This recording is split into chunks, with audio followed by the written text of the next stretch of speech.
जिला ऊना के अंतर्गत दौलतपुर चौक क्षेत्र के ब्रह्मपुर में पूर्व सैनिकों के लिए बुधवार को बड़ी सौगात मिली। भारतीय सेना के 11 कोर के general officer commanding lieutenant general Ajay Chandpuria ने ब्रह्मपुर में सैनिक कैंटीन परिसर में ECHS पॉलिक्लिनिक का रिबन काटकर उद्घाटन किया और इसे पूर्व सैनिकों को समर्पित किया। इस दौरान कर्नल जोगिंदर पाल शर्मा, कर्नल पराशर, कर्नल मोहेंद्र सिंह, पूर्व विधायक राजेश ठाकुर, पूर्व विधायक चैतन्य शर्मा, जिला पार्षद सुशील कालिया सहित काफी संख्या में पूर्व सैनिक वीर नारियां उपस्थित रहे।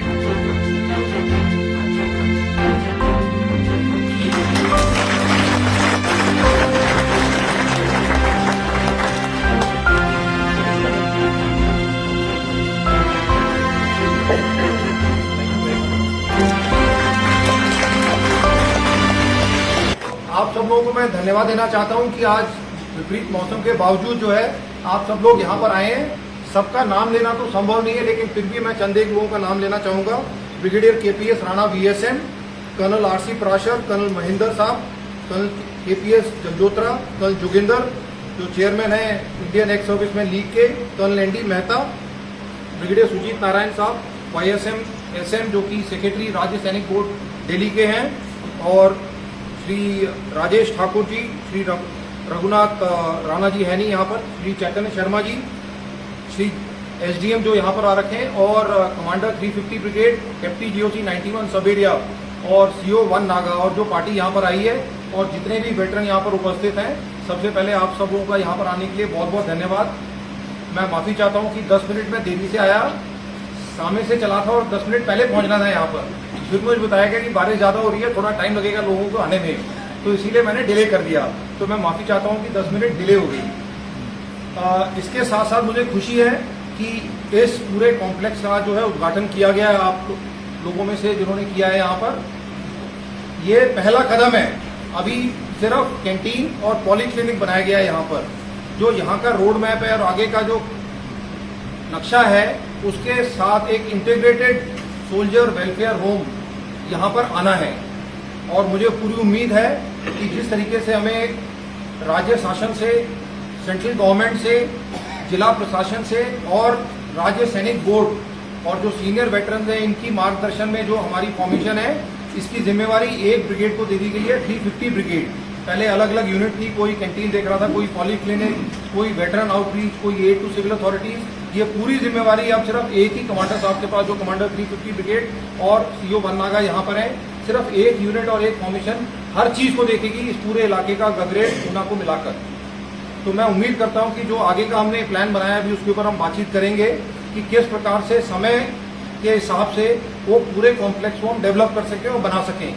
तो मेरा ये तो सिर्फ शुरुआत है, ये पहला कदम है, और मैं उन लोगों के साथ भी सहानुभूति रखता हूँ जहाँ पहले कैंटीन थी शहर के बीच में, सुविधाजनक था, एक्सेसिबल थी, हालांकि वहाँ एक्सपेंशन की जगह नहीं थी और पॉलीक्लिनिक बनाने की जगह नहीं थी, इसीलिए हमें उसको वहाँ से शिफ्ट करना पड़ा।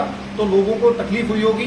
कनेक्टिविटी ये शहर से थोड़ा सा बाहर है, अगर आप बस से आते हैं, पब्लिक ट्रांसपोर्ट से आते हैं, तो यहाँ तक कैसे पहुँच पाएंगे, वो चीज़ें जो है हम कोशिश करेंगे जिला प्रशासन के साथ उसको वहाँ पर सेटल कर सकें। दूसरा, यहाँ पर 3 फेज की पावर सप्लाई आनी है अभी तक, क्योंकि सर्वर सामान जैसे बताया तकरीबन 28 लाख का सामान जो है मेडिकल इक्विपमेंट खरीदा जा रहा है अभी तक। बाकी इक्विपमेंट अभी हमने दूसरे पॉलीक्लिनिक से या हॉस्पिटल से लेकर दिया है, ताकि ये यहाँ पर ये फैसिलिटी शुरू हो जाए और धीरे धीरे इसमें जो है वो सामान जुड़ता रहेगा और इसकी काबिलियत बढ़ती रहेगी। तो उम्मीद है अगले 2 महीने में जो भी यहाँ पर पूरा सामान ऑथराइज है वो पूरा सामान प्रिक्योर हो जाएगा और ये पूरा फुल फ्लेजेड पूरे तरीके से ये काम कर पाएगी। राइट। इसके साथ आप लोगों को जैसे पता है ऑफ सिंदूर फेज 1 22 अप्रैल जो पहलगाम में हमला हुआ उसके तत्पश्चात 7 मई से 10 मई तक जो सैनिक कार्रवाई की गई, उसका फेज 1 10 मई को 1700 बजे यानी शाम को 5 बजे सीजफायर के तहत खत्म किया गया है।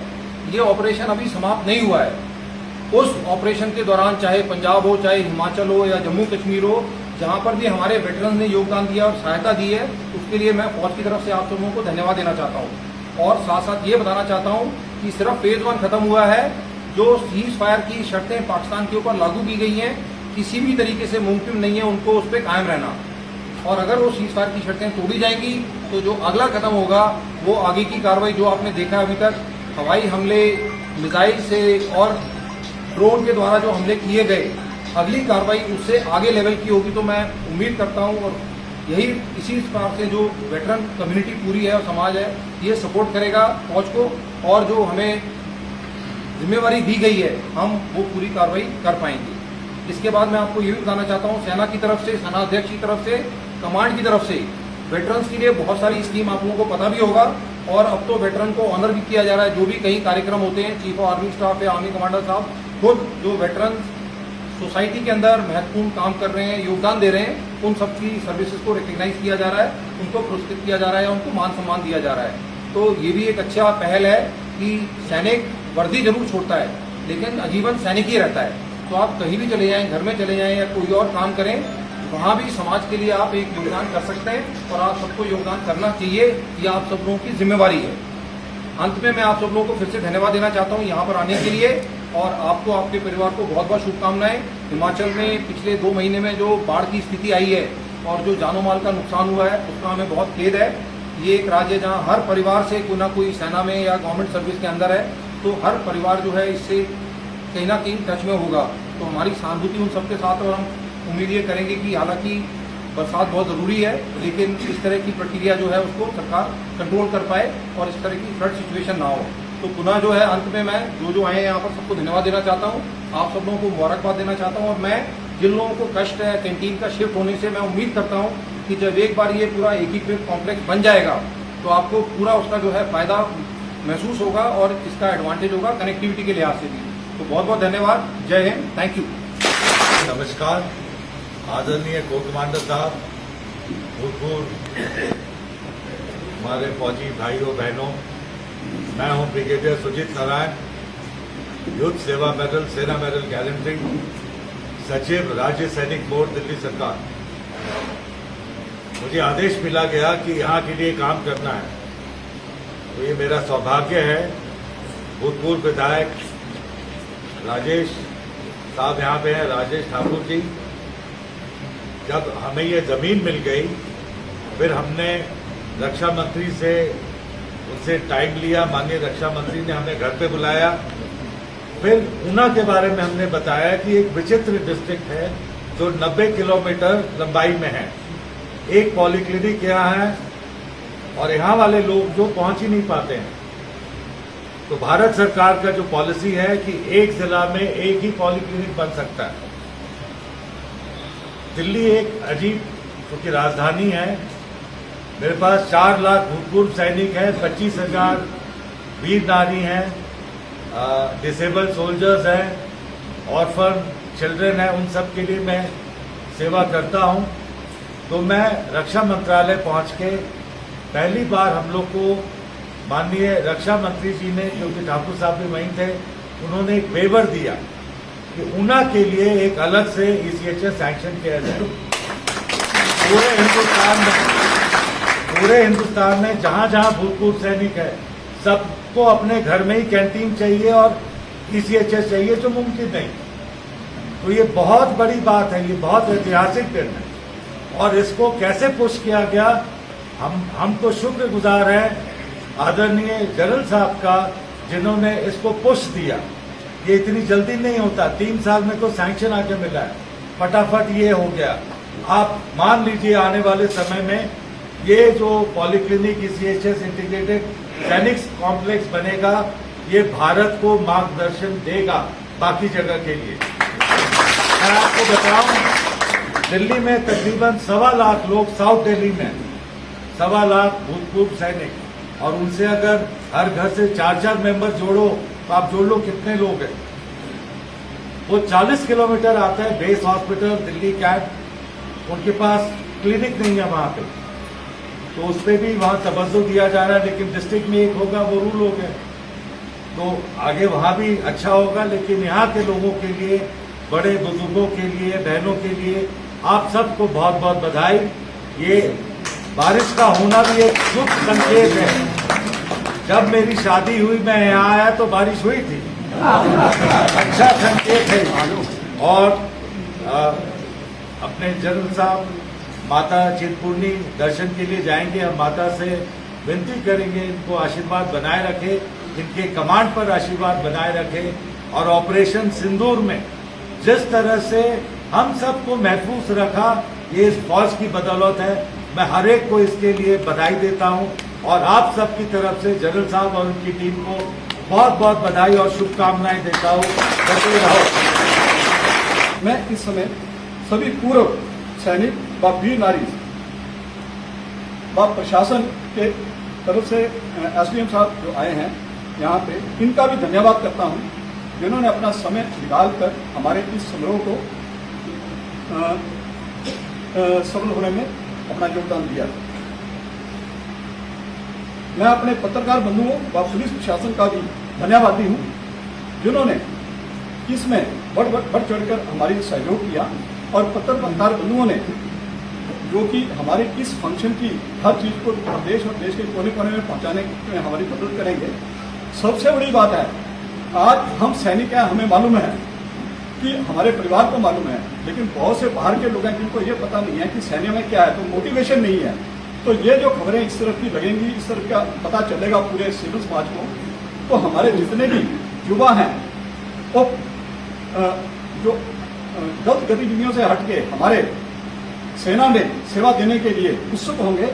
उससे हमारे इलाके को तो फायदा होगा ही होगा, साथ में सेना में सेवाएं देने से उनकी अपनी आर्थिक सुधरेगी और जिसके चलते हमारा प्रदेश का भी और हमारे इलाके का भी फाइनेंशियली उत्थान होगा। अंत में मैं ज्यादा समय ना लेता हुआ, मैं सभी पूर्व सैनिकों की तरफ से chief guest lieutenant general Ajay Chandpuria साहब, AVSM, VSM, general officer commanding 11 corps का दिल की गहराइयों से धन्यवाद करता हूं, जिन्होंने हमें पूर्व सैनिकों को ईसीएचएस की सुविधा, जो कि हो सकता है इसको 2-3 साल लगते, उन्होंने इतने जल्द समय की जिसका इमेजिन करना हमारी सोच से परे है। आपका ये उपहार हम व हमारे आने वाले जो ईएसएम भी होंगे, एक्स-सर्विसमैन होंगे, वेटरन्स होंगे, उनके लिए भी ये एक ऐसा तोहफा है आपकी तरफ से, जिसको हमारी पूरी जनरेशन, आने वाली जनरेशन भी याद करेंगी और आपको हमेशा हम अपने दिल में बिठा के रखेंगे, जिन्होंने हमें ये तोहफा दिया है। हम ये भी चाहेंगे कि हमारे इनिशियल स्टेज में जो हमारे साथ जिन्होंने भी सहयोग किया, जैसे अपने राजेश ठाकुर जी हैं, कल्याण का अपने अनुराग ठाकुर जी भी हैं, हम उनका भी दिल की गहराइयों से अपना धन्यवाद करना चाहते हैं। चाहे यहाँ पे हैं वो नहीं है, कोई बात नहीं है, लेकिन हम अपने दिल की गहराइयों से सबका धन्यवाद करते हैं, जिन्होंने भी हमारे इस मुहिम में हमारा सहयोग दिया। धन्यवाद सर। जय हिंद, जय भारत।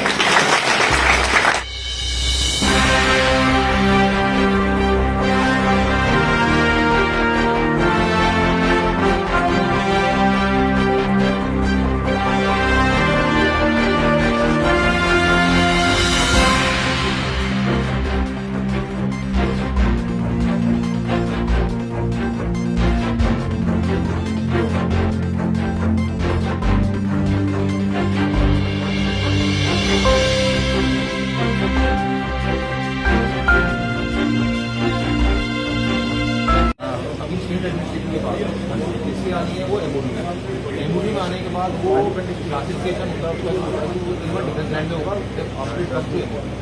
सिर्फ A1 डिफेंस लैंड के ऊपर आर्मी का कंस्ट्रक्ट, बाकी एमओडी के दूसरे डिपार्टमेंट कर सकते हैं। आर्मी या नेवी या एयरफोर्स सिर्फ A1 डिफेंस लैंड को डिफेंस लैंड में भी सिर्फ 6-7 कैटेगरी, ये कैटेगरी जिसके ऊपर हम बना सकते हैं। तो जमीन पहले सेंट्रल गवर्नमेंट से एमओडी में आई, तो एमओडी से फिर A1 डिफेंस लैंड, फिर कंस्ट्रक्शन सैंक्शन हो सकती है। तो that's a challenge, but we have to do it. यहाँ पहुँच गया, आगे भी देखिए 3 फेज कनेक्शन नहीं जाता है। पहले जो यहाँ पर सर्वर लगना है और जो कुछ मशीनें आएंगी उसे 3 फेज सप्लाई की, वो 3 फेज नहीं था। तो अभी कल ही सब एरिया और कोर ने 5 लाख रुपए दिए हैं वायरिंग के लिए और ट्रांसफॉर्मर लगाने के लिए, चॉइस ही नहीं दी सर को दिए हैं sir. No problem, I think